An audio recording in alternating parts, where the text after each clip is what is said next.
You gotta give me a 3, 2, 1 before Okay. you start. Well, I'm gonna do an intro. I know, before you start the intro. Okay. 3, 2, 1.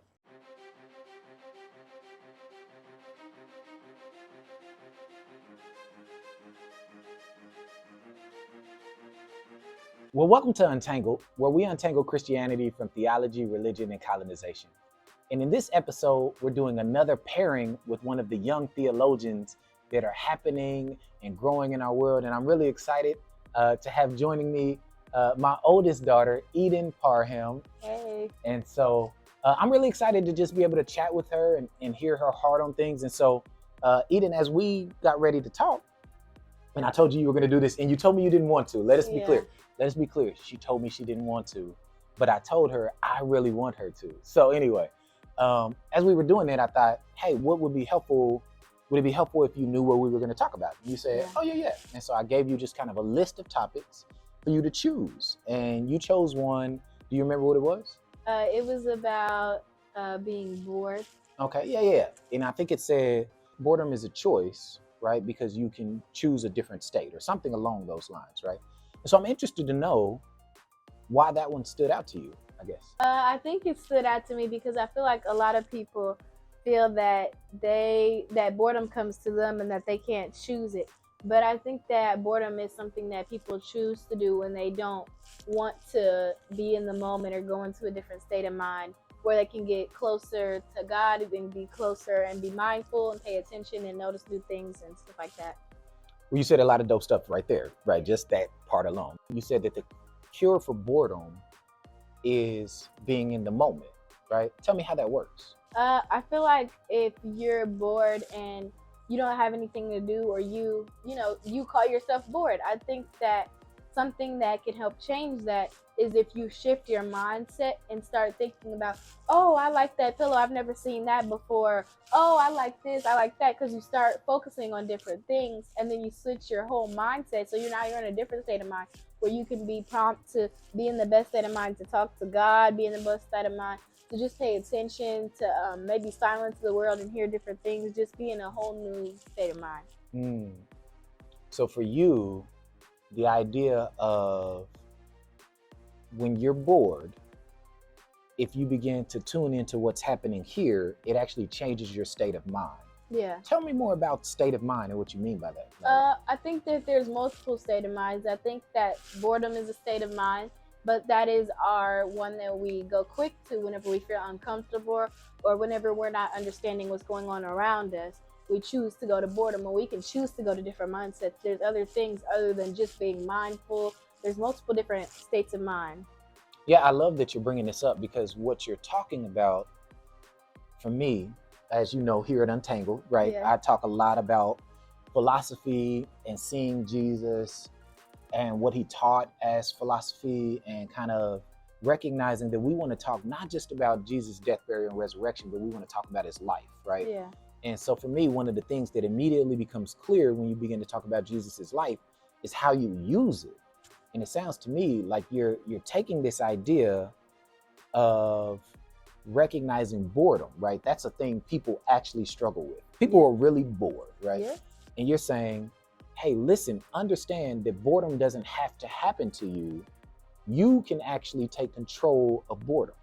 And it seems like you're saying the way to do that is to tune into this moment right here. I think of that as recognizing the beauty in what's in front of you. What do you think about that kind of thing?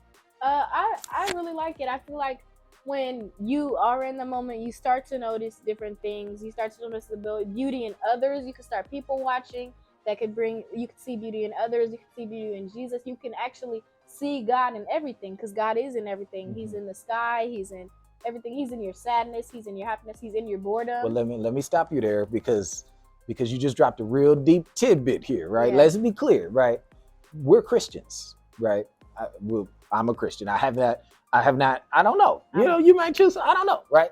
But we're Christian. I'm a Christian, right? And I can tell you that over time, Christians have really wrestled, at least in the American sense, with the idea of God being in everything. For some reason, that makes them feel like that's somehow does something different to God, right? And Yeah. so I would like to kind of take a second to dive deeper into that topic and kind of hear your thoughts on that a little bit, right? So, Yeah. so here's how I'm going to propose it, right?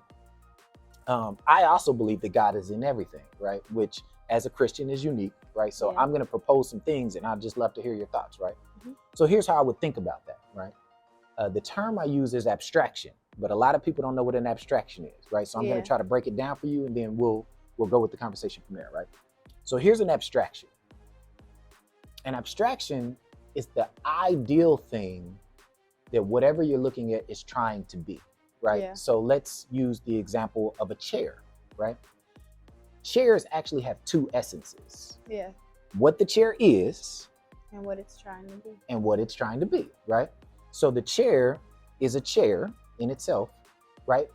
But what it's trying to be is the most comfortable place to sit, right? Yeah. Like when people make chairs, even if they make, let's say they make low brow chairs, metal chairs, right? What they want is this to be the most comfortable place to sit in light of all the circumstances that exist, right? So if you are at a basketball game and all they got is metal chairs, right? That metal chair is more comfortable to sit on than the floor, right? So Yeah. the idea of the chair, or the abstraction of the chair, right? The thing the chair is trying to become is the most comfortable place to sit, right? Yeah. Okay. So then I would say, if we think about it that way, then everything that exists has both two essences. Yep. What it is And what it's trying to be. and what it's trying to be. Not even what it's trying to be, what it's made to be. Ooh, tell me the difference. I think that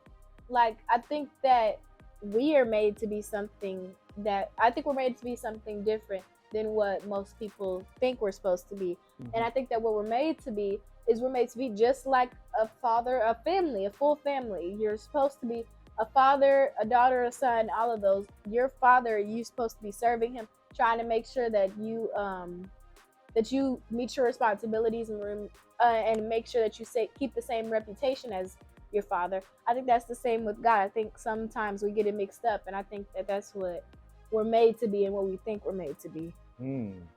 Oh, that's heavy, right? So our abstraction for us as people, Yeah. right? Not just what we are. We're people. You're Eden, I'm Wes. Yeah. Right? I mean, Dad, but Yeah. yeah. All right. But our abstraction, what we're trying to be, is like that made us. Is that what you're trying to say? Yeah. All right. So let's go back to your human example. I love that you use humans. What's the purest form, right? If a human gets to the purest form of what they were trying to be, what would it look like? I feel like that it would be a journey to get there, but I feel like that it would look like them being free and them being able to say that I can go and I can be able to communicate with God. I can go and I can be able to communicate with my peers. I feel like it would look like people would understand each other. I feel like now in this day and age, people don't understand each other. It's just like there's no such community, even though we're all the same species.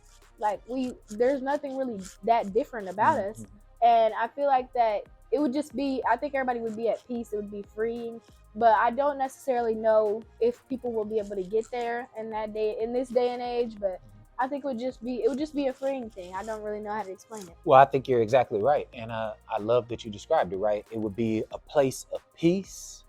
It would be a place of happiness and understanding and compassion if everyone was actually trying to be what they were made to be, right? And I would actually say that's what or at least that's what I am trying to do, right? It Untangled and my personal life with you, my mission statement is to help people be the best person that God created for them to be, because like you said, when we begin to do that, we begin to have peace. We begin to have joy. We begin to understand each other. We begin to love. And for me, that's the beauty of Jesus' life, not just his death, burial, and resurrection, right? If you look at what Jesus gave, man, people had joy when he was around. He brought peace when he was on the middle of a ship. He understood people. He saw people, right? And that's what I'm hoping to do. And that's that idea. I think at the very least, I think if we could even just start by seeing the God in other people, right? If we could just start by seeing the God in other people, meaning that they are not just them, but there's something that they're trying to be, right? Yeah. So you know that Untangled and a lot of what we talk about is around God and spirituality. So what role do you see God and spirituality playing in that information you just gave to people? I feel like that God is always trying to help you on the road that you're supposed to be on, and I feel like that God also helps in that state of boredom. I feel like that state of boredom is where you're just like, okay, I don't know what to do. I'm kind of bored with where my Christianity is going, blah, blah, blah. And God is like, okay, let's come over here. Let's explore this tour, because now you're getting a little bit closer to where I am. I think he's leading us all on the same journey. I feel like we all have different twists and turns. I feel like boredom is a part of that, but I feel like God is with you every step of the way, and he has a plan, and that's why he's taking you on this road. I love that. So your solve, right? If you're telling people, hey, when you come to boredom, what you need to do is recognize that God has a plan for you. Yeah. And then begin to seek after that plan. Is that right? Okay. And from that, you think it'll cure boredom. Yep. Yeah. And I think that's, to me, let me be clear, I think that's super dope, because I'll just tell you, within Christianity, we make everything so spiritual. We never think of the idea of seeking God's plan as a way to deal with boredom, right? But what you've said is, hey, let's figure out how to take the spirituality of Christianity, of Jesus, and bring it into a world and make it function here in our world. And in our world, one of the things that'll help us deal with is boredom. Anything else you wanna say to the people before we get out of here? Make sure to like, subscribe, and turn on post notifications. Go follow our TikTok, because he never wants to shout it out, at the Untangled series. Yes, ma'am. And also, if you want to learn more, make sure to contact us and watch all of our videos. That's all I got to say. Okay. This is my future marketing manager here, so that's what she wanted to end on. Hey, thanks for listening to this video. Really appreciate it. Hey, thanks for being with me, baby girl. I had a lot of fun. Looking forward to doing it again. All right. Bye. Bye. So thanks for checking out this video. If you enjoyed this content or you found it helpful, would you share it with somebody else? If you like or subscribe, that's going to help us a lot. But we feel like if you share this video, it'll help somebody else. And that's what we're trying to do. Thanks for listening. And we'd love it if you check out some of the other great content we have at the Untangled series.